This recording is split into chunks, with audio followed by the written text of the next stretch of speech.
everybody, this is Nate, aka Devil Dog, and I'm back with another game review. First of all, I want to apologize to everybody. It took me way too long to get this video out. This is my review for Nier Automata. I know I'm saying it wrong, and I just don't care. I like saying it that way. Nier Automata. It is developed by Platinum Games and published by Square Enix, or Squeenix as we call them, and it was released on Steam and the PS4.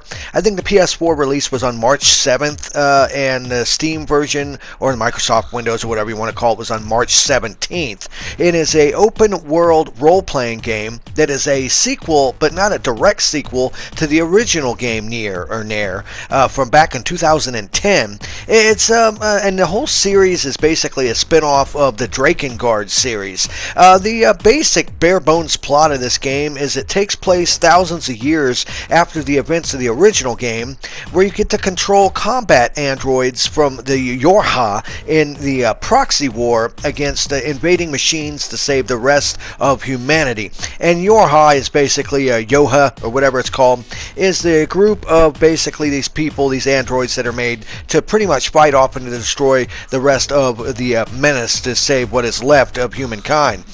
Now, it has a lot of open world and linear level designs to it, with multiple branching paths, and you get multiple upgrades and even mounts as you get to go through. And of course, as you'll see in this video, if you watch all the way through, you also get to pilot and control mechs, which actually transform and stuff, which is pretty damn cool how it plays out. And like I said, one of the mounts you actually go and get later on in the game is animals you can actually ride on. And the camera shifts suddenly and several times in this game to different angles as you go through it. Everything from third-person views to overheads to even side-scrolling. And because of that, it has a lot of platform puzzles in it, so a lot of the side-scrolling and the overhead views actually have platform puzzles, which are pretty damn cool. And as you go through the game, there's several side quests you can actually take up and do from non-playable characters that get you extra items, including experience points and stuff, to where you can buy items and consumables throughout the game. The overall battle of it is pretty damn good. It consists of the ability to use light and heavy attacks with your weapons, very similar to Devil May Cry or Bayonetta, and it has an evade button, or that if you time it just right when you evade, it'll make you invulnerable for a short period of time, and also make to where you can hit with a really massive heavy damage counterattack. And you're also assisted by this little robot called a pod throughout the game. Your little robot buddy. He's pretty damn badass, and he is customizable to where you can actually set up with different moves he can do. He's basically your range attack in this game, but you can also have different moves on him, including like a giant heavy hammer, which is pretty badass. Now, your main character has 4 different weapon types throughout this game. You have your short swords, long swords, bracers, and spears, and they can be used to go throughout and create combos with them, which I really liked. And when you level up throughout the game, you get to increase your health, your defense, and your attack power, and customizing your character using these things called chips. And most of the time you get them from either leveling up, fighting monsters, like the enemies you kill will drop them, and you can actually buy them in the shop with your money. And they give you different perks and abilities, ranging everything from like showing your enemy health bars, additional map information, and other stuff along the way as well. And you can only equip a certain amount of them because of your amount of your slot spaces. Now, you'll need more spaces as you go along to be able to equip more chips, but that's basically how you level up your character and add these perks to them.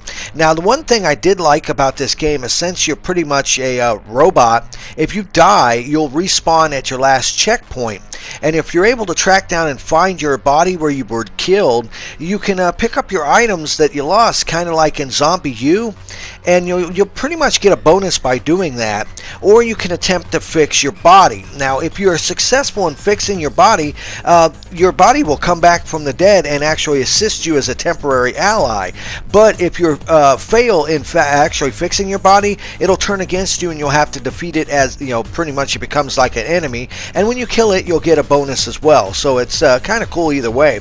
And boss battles are big and grand as hell, with massive multiple scenarios just to beat them.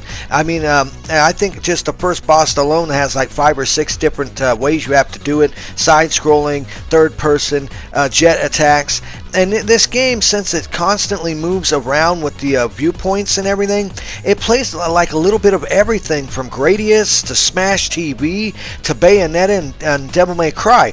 Now, of course, it plays like Bayonetta. I mean, after all, Platinum Games made the fucking game. They're the ones that made Bayonetta, so you'll play this. When you play this game, you'll realize right from the start why it plays like it does, because it was made by the same damn people of Bayonetta. It is a fun, fluid, and very fast game with pretty good graphics, and the music's really damn good too. And another game it reminds me of is a game called Bullet Hell. Look it up, because that's kind of what this reminds me of, especially on the overhead views and some of the other ones with the amount of enemies, bullets that are coming at you, their attacks that you have to dodge. You know, it gets pretty fast and hectic, and, you know, depending on what difficulty you play, you can pretty much play where you have to control everything, and it is very, very difficult. It's a nice, difficult challenge, but it's forgiving challenge, you know, so it's not like a hair-ripping, you know, gut-punching amount of difficulty. You can still play the game. Or if you just want to experience the game for what it is, get through it fast and everything, you can actually set it on an easy mode where it pretty much controls everything for you. Your attacks, and even your robot buddy will do his own attacks, and you can still press your buttons to do stuff as well, but you know, the auto evade, you know, so that I would say, if you're not really good at games like this, I recommend starting on that mode. But you know, a true gamer, I'd say at least medium difficulty, and definitely I wouldn't recommend easy, because it literally lives up to its name. It is way too damn easy. Now, the overall level designs of it are gritty and kind of dark. I call it desolate but beautiful. There are some parts that are bright and colorful, but most of the time it is dark and gritty. I mean, this is a post-apocalyptic war zone, you know, like end of days sort of thing, so you can kind of understand. Now, despite this game, its high points, it does have some flaws I do have to point out. Now, first of all, the customization is super overcomplicated. It should have been streamlined. It's way too complicated. It fucking is mind-numbingly annoying to figure it out. I mean, once you get the grasp of it, it's not that difficult, but as you're going along, you think to yourself, damn, why did they make this so fucking annoying? It should have been much more streamlined. And also, when you go to your item screen, as you can see, you know, in certain pics on here, it's very plain. It's kind of a generically plain looking background, and I know why they did that. They wanted to make it seem, you know, robot style, but I didn't really like it. I think they should have had a little bit more vibrance to the menu screens. Now, it does have some long loading times too, some pretty damn long load times, and it does have some glitches. I have had some issues with enemies disappearing. I had one instance where I fell through the geometry into blue hell, as we all call it, and you know, some AI issues here and there, but all in all, nothing that really destroyed the game. And if you play through this game, if you rush through it, which you know, is not really hard to do, it'll take you anywhere from about 18 to 20 hours to get through this game. But if you're a completionist and you want to collect it all and do everything, it will take you upwards of 40 to 50 hours to get everything done in this game. It is definitely, hands down, a pretty damn good game. And considering it is a full-priced game at $60, it should be. Now, of course, I always review my games and give a final score based on if you should rent it, if you should buy it, or you should pass on it. Now, I gotta say this hands down from start to finish, this is a must-have game. Now, the reason why I say that is, listen to me, please, and I'll explain why.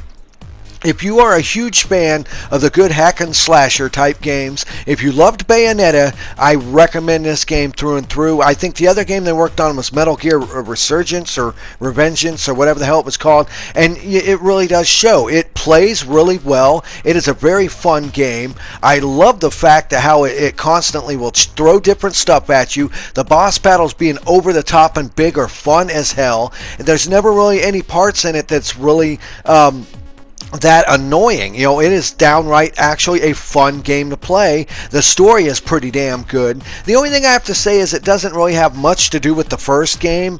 In fact, it has hardly anything to do with the first game other than basically being set in, quote, the same universe. But other than that, yeah, this is a damn good game. I highly recommend it. And that's why I say, please go ahead. This is a definite game you should buy. You know, if you like this style of game. If you don't like a hack and slasher type game with minor puzzles and you know environmental puzzles that you have to fight and giant epic boss battles and mech combat and overall great combo system, then I would say stay away from this game. But if you are like me and you like games like that, you will most certainly get your money's worth with this game. So like I said, this is a definite must buy.